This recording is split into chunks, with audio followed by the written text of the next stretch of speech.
Alright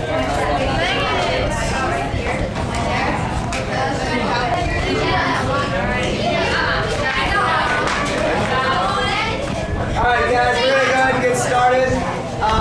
This is kind of impromptu and we're excited that you had us out. We're excited that there's this many people excited about three-event skiing. As you know, it's a dying kind of a sport, so we need to do everything we can, get our feelers out there, talk to people, get them out of the water.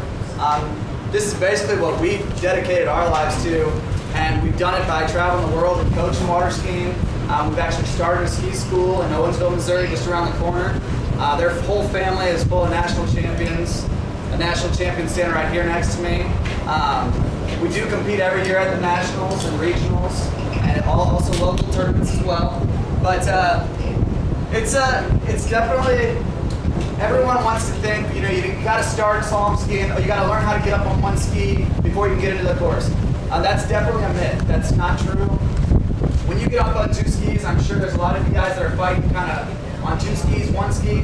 Don't be afraid to get out in the course, because what it is, it's a rhythm thing. And today we're going to focus on slalom skiing, but as you'll find out, all of water skiing is more of a rhythm thing. You don't need to fight it. You don't, just like you learned when you're getting up. The more you fight, the harder it is to do things. So, and we'll get into that. We're kind of drawing a little bit of we're going to draw kind of the course itself, talk about what's there, what should be there, how it should look, and then we'll get into just kind of more of what we're looking to do. The sooner that you guys understand what you're trying to make your body do, it's going to be a lot easier. I guess I should tell you, my name's Cole, and this is Aaron. We're recently married, 2 years, and still going to keep the skiing thing going on throughout our family, so it's really exciting that you guys all have too. But what she's doing right now is drawing the boat guides. Obviously, what you guys know of as a slalom ski is your boat path is nice and straight, and hopefully the courses as well, and you'll be passing through buoys, right? What she's drawing now here is your turn buoys, okay? So your course is involved, it has two sets of gates, one on this end and one on the other end, and then 6 turn buoys. Obviously, the idea is to go around all 6 of the turn buoys, and then we can go up in speed or get closer to the boat. Your line starts with obviously 75 foot of line, and then it comes into 15 feet off that line, then 22 off that line, 28 off the line, this is feet by the way, 32 feet off the line, 35, 38, 41, and I'm sure that's where yours. Yeah? No. Okay, but we will. That's the idea, guys. And once we start learning what we're trying to do with the course, instead of just going out there and fighting, you're going to see that you're going to pick up buoys very quickly. And that's what makes it fun. I know there's been people that said, "Oh, I've been skiing the course for years and years. Well, oh yeah, what do you get into? What do you ski? Oh, you know, I go out there at 36 miles an hour and I get to 2-ball every time." You know, that's fun, and it's fun to say, "Oh, we start at 36 miles an hour," but the reality of the matter is, the people should probably be starting around 26, 28 miles an hour. Long line, 75 foot, not 15 and 22. Just whatever we can do to start getting the rhythm, and then start to figure out what we need to do with our body position and how we can get to, the person that's going to win in slalom skiing is the person that's the fastest behind the boat. So everything else is all timing and rhythm. What do you think? What kind of want to know who all has slalom in the slalom course? Okay, slalom Saturday. Okay, and how many people have completed all 6 buoys in both gates? Wait a minute. Which color? Green or pink? Orange. Orange, right now. Okay, great. No, that's good to know. You want to start it on this, or you want to start it on? Let's kind of show them what Okay, we'll show you a little bit like how it all is going to work and what the eventual goal is, and then we'll kind of go back and we'll talk more about body position and road position and all those kinds of things. Both Paul and I ski kind of more of a new school West Coast slalom style, which everybody's kind of moving towards. We kind of do a mix. But there's an older school way that, is lean hard, turning its boat really hard, and now we're trying to build a more efficient way of skiing, and it's much easier, and people are skiing a lot better using the method that we ski in.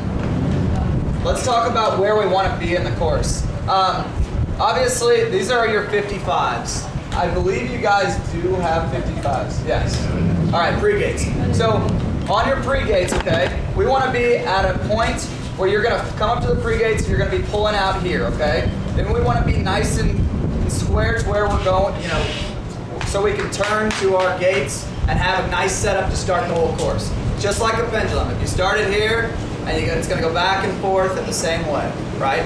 Well, that's our idea. Is once we pull out, when you're going to find where your boat goes through the pre-gates, whether it's the nose of the boat, the middle of the boat, the back of the boat, where you need to pull out to where your ski can settle. You don't have to be riding on the back of your ski and brakes. We always want to be balancing over our ski, but so that we can turn here, and the idea is to get as close to this your right boat, or your your right gate as possible. Does everybody know where the pre-gates are?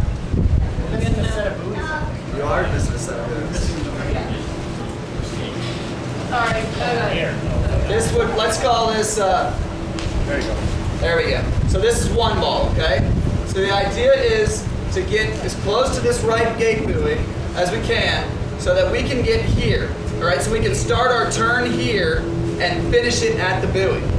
So many times, everybody wants to come through the middle and go straight to the buoy, hook a turn, and then we're going. Well, as soon as your turn, the turn is composed of a lot of different parts. In fact, it's 3 parts, and we're gonna talk about that in a minute, but your turn is gonna take anywhere from 15 to 25 feet. So if you think about that, if we get to the buoy and we start a turn here, you're not gonna be finishing your turn until 25 feet down course. And then you're gonna be playing catch up. We definitely don't wanna start there at one ball, you know, because it's just not gonna be a good formula for success.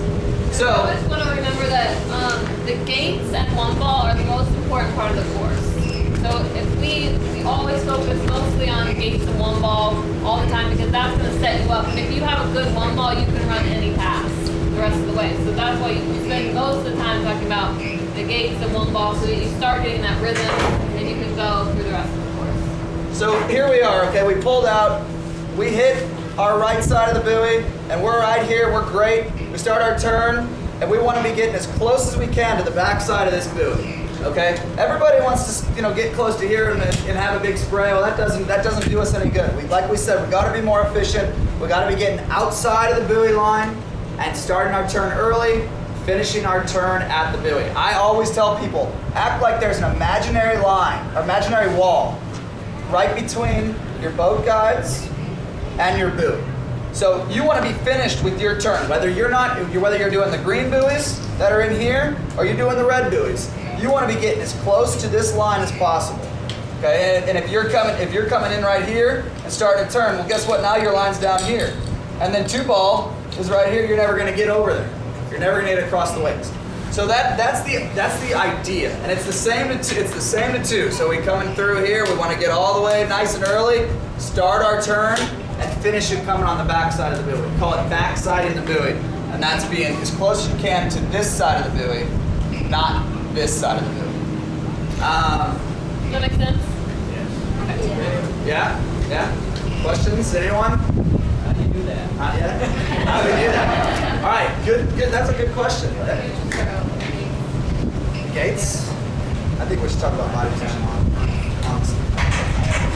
So the idea, there's 3 different, you always want to be moving on a slalom ski.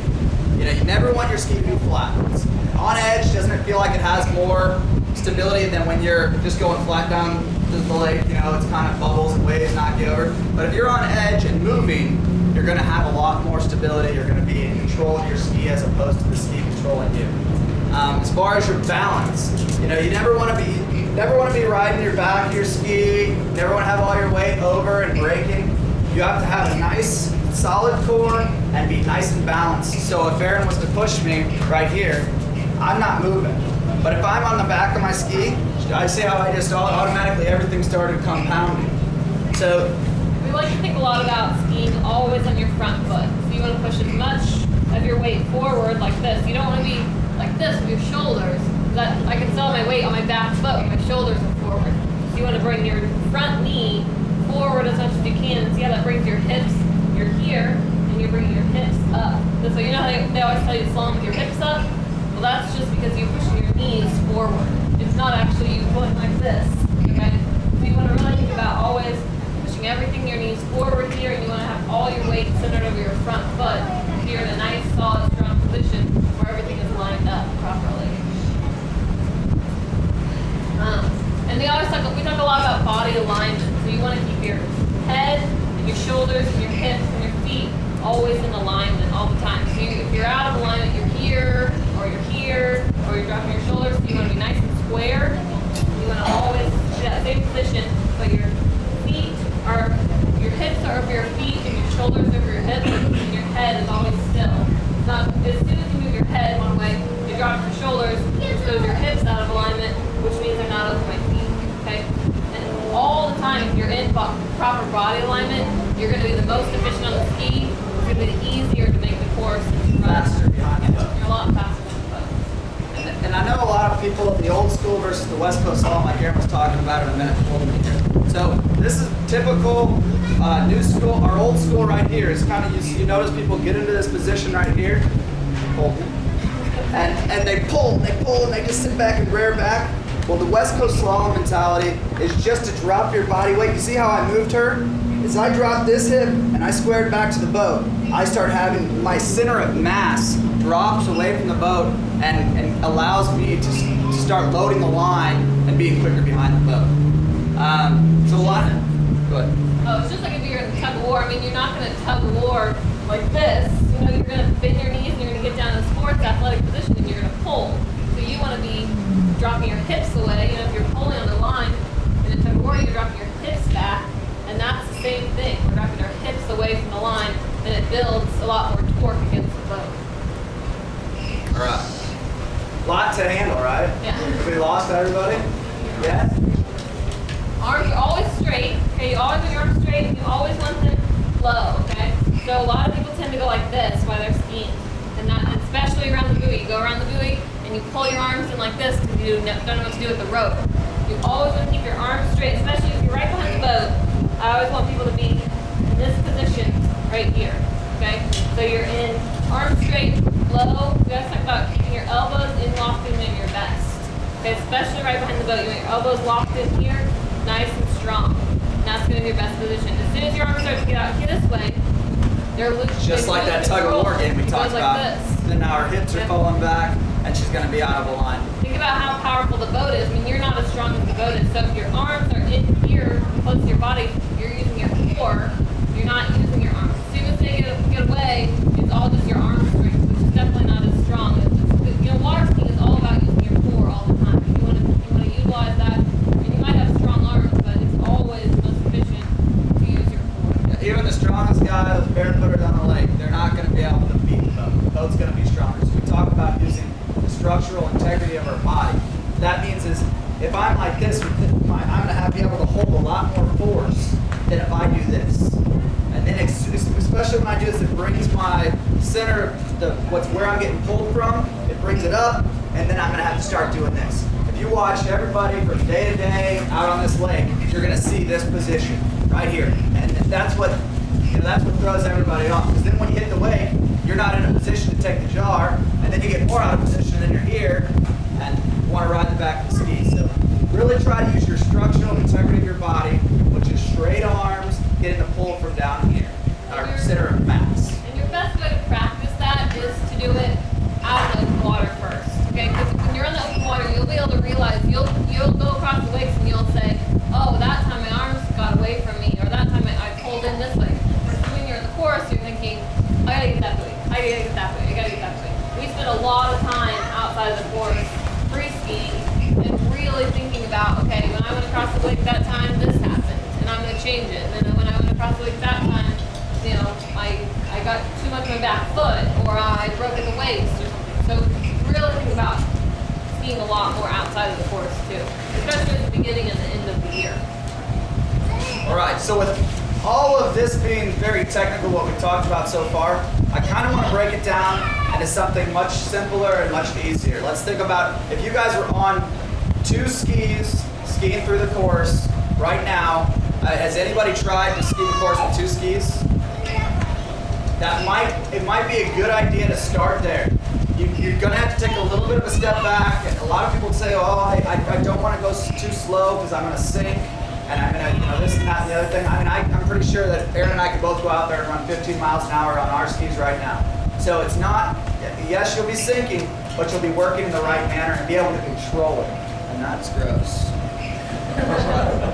Bird just took care of its business on. Anyways, sorry. So while thinking about that, the one thing that I want you guys to think about is this right here. When we're on two skis, whatever we're doing, hitting our right side of the gate and back side of this buoy, as well as your second buoy. So that's the same. That's going to be just your rhythm. It's going to be what we need to work on and how we need to go about it. Does anybody have any body position questions before? I mean, I guess we take to the water or whatever you guys need. I Whatever you have think. one question. You mentioned be square, and then you mentioned straight, and then you mentioned get more power in the West Coast style to bend it the hips. So you're So I was just trying to. Sorry, yeah. So you're still squaring your upper body. You're always, we teach to keep your old school thought is that this is the boat, I'm going this way, and I'm crossing the wings this way, is to have this shoulder pointed towards the boat. Okay, so I'm against the boat and I'm leaning this way as hard as I can. You'll see that right here. Yeah. This is what this is right here, leaning away from the boat. Now, as long as we talk about having your shoulders open to the boat this way, okay? So your ski is still pointed this way, you're still moving that way, but everything's pointed this way. And when we want to talk about being over your ski and aligned and not and all like that, but then when you're going across the lakes, you're going to think about, it's a little bit more advanced, but you're thinking about moving your hips away from the boat this way. And it's getting you just a little bit. Still kind of But standing straight. you're still all aligned. Well, you're still in an aggressive. It's like an athletic position. It's from being from here, okay, to being here, where you're still in a. You know what I mean? You're still lined up over your ski. You're still in line, but I'm dropping this back away as opposed to. And your knees this. are bent, yeah. 'Cause before they was talking about knees, legs real straight, hips up, like this. Versus now it's less rigid. Basically, you're bending at the legs, and you're letting your legs do more of the power instead of just being straight. Exactly.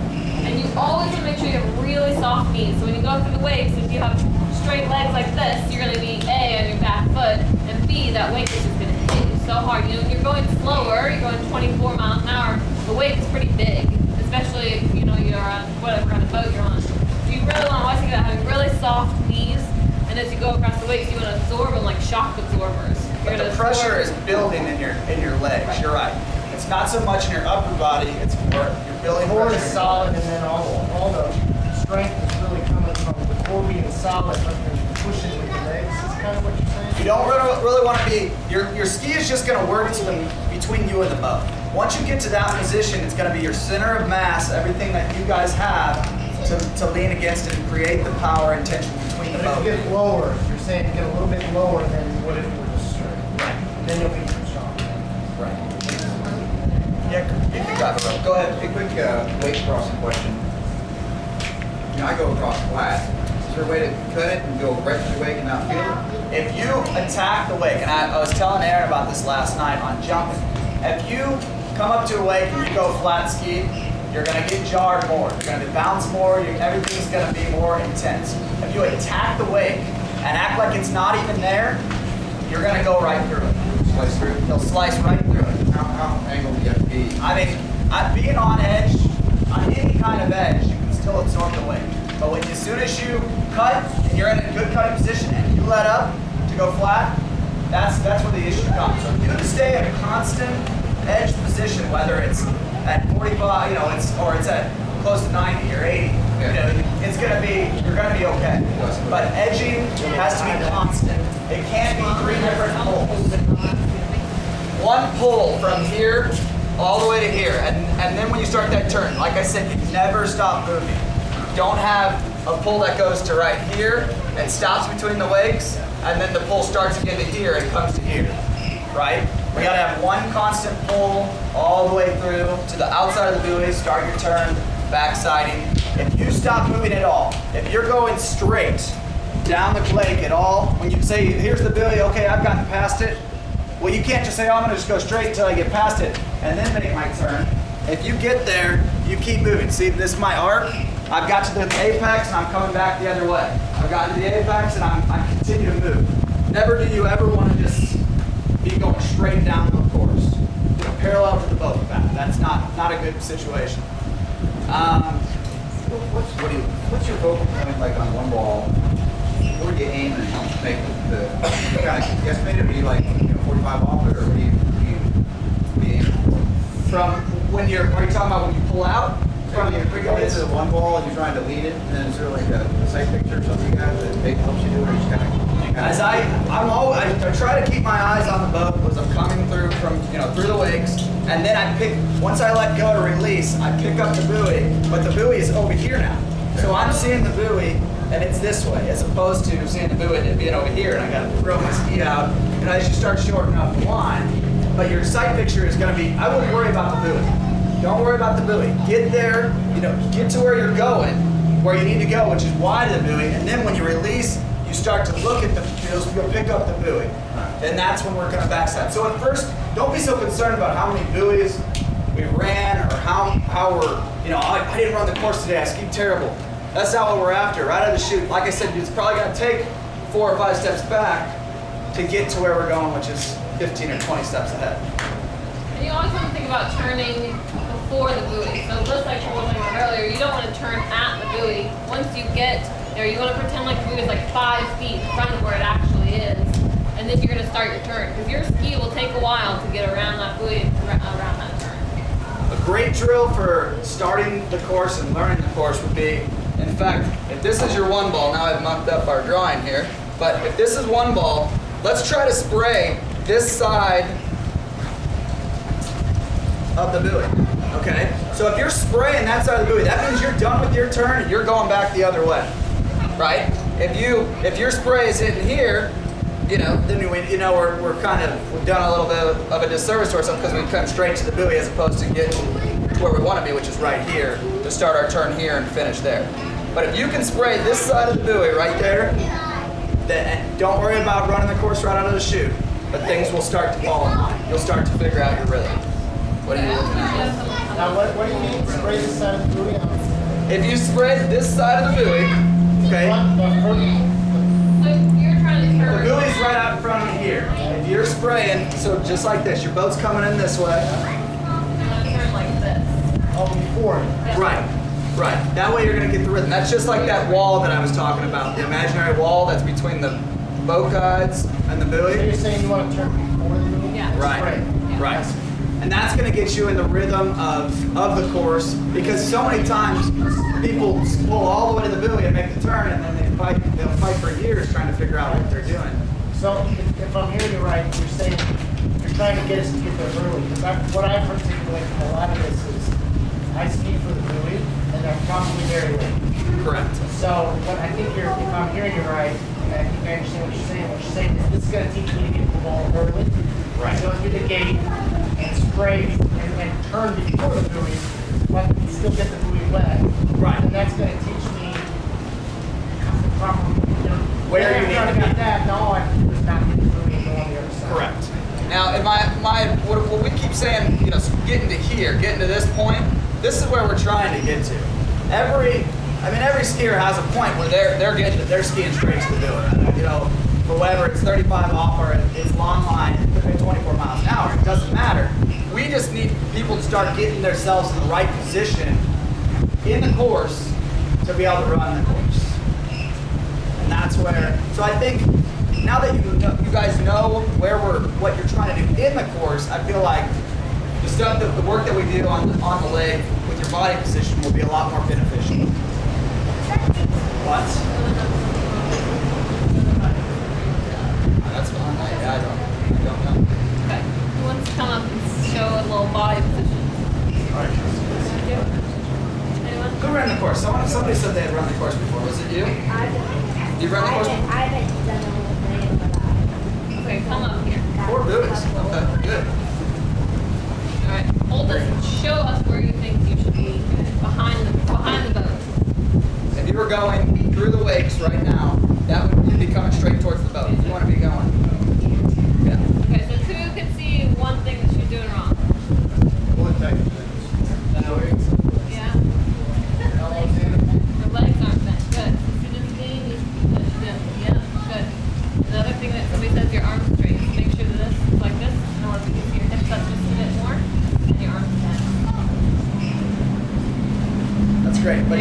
still pointing straight at the boat. You want to. There we go. Yeah, there you go. Now make sure to push that front knee forward. Okay. Hands are backward. So just push foot forward. He doesn't have life.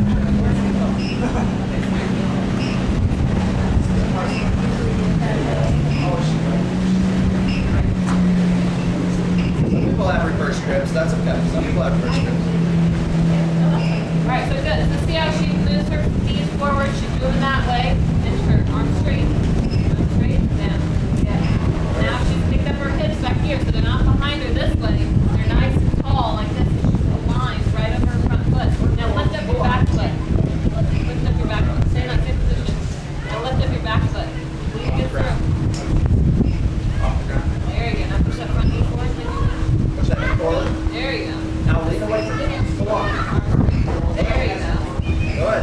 See, now you're starting to pull on me. I'm starting to get your body weight. Yeah. Now you'll start to really generate some And see how she's still in a really strong position, even though she's only on one foot. Okay, that's her front foot. She's still in a really strong position. She can still pull in and lean as far as she wants against that rope. All right? She's in a good position. Go ahead and bend right your knee here. over. So that's good. Okay? Good. Great. Okay. What about your hands? So if your left foot forward, you usually have your right hand upside down and your left hand right side up. Okay? And if your right foot forward, you have your right hand down and your left hand up. The right foot forward, right hand up. All some that does is people- square your body a little bit better. There are a couple of people that are pros that still have reverse Yeah, grips. some people have reverse grip. So you always, if you don't have a grip right now, always your left foot forward, put your left hand down. Okay? Because it makes it more so you're more square here. You can fit your arms in. If I'm just coming through like this, I'm left foot forward, so I always want to be up here. Okay? But if I had it twists me a little bit this way. Okay? And I want to be pointed that. I want to be this way.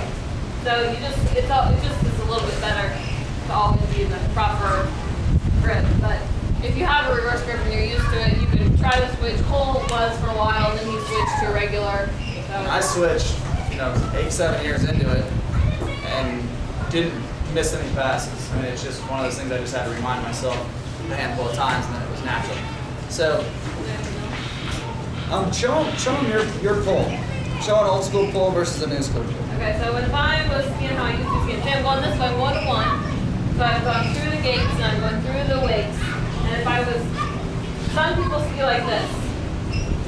So their legs are straight and their hips are this way. They're really leaning, I'm really leaning this way, away from the boat. Okay? And you'll see a lot of people ski like that. A lot of people. Now notice the way when she drops to an old school, what happens? And I'm not going to do anything. I've got just my foot down. I'm not doing So anything. I'm Drop. just gonna move to how we ski. So I ski like this. Okay. So I if you have pull him, can let go or do anything different. and it's a lot stronger on the boat. Okay, so you're gonna need, if you can try to really be here, right behind the boat. I can lift up my back foot still. Okay, my arms are nice and down. You can get your arms a little bit closer into where you have a little bit more rope length. But my shoulders are really square to the boat. So then what happens when I come into the weight is all I do is just shift just a bit. Okay, I'm gonna release. My hips don't move hardly at all. My upper body doesn't move hardly at all. And I'm just gonna set right back in here. Notice how she didn't pull on the rope to make it turn. Back in this way. A lot of we'll talk about that a lot when we're out there. People think that they need to pull on the rope to make a turn. We're not doing that. We're using the tension that we build behind the boat to release our ski, let it swing out, and then we're going to use our hips to fall into the And back. you're gonna have very little movement in your upper body. And you're just gonna come set right back in here. Be right back in. Go in the proper way. Okay. But the three things that I kind of want you guys to take away from just this the land drill, all the technical stuff, what you remember, and the parents keep reiterating that what you remember from that. But one is your angle into the course. You don't want to be behind. That means don't ski straight to the buoy. Okay, that's the first thing. We want to get to the buoy 10 or 15 feet in front of the buoy, so we can start our turn and be finished at the buoy. Two, never stop moving. You start moving, or you stop moving, you're going down the course, you're never going to run the course past the prior speeds that you might already be able to do at this point. And three, definitely don't bite the rope. We want to use the rope in a tight line to our advantage. As soon as you start doing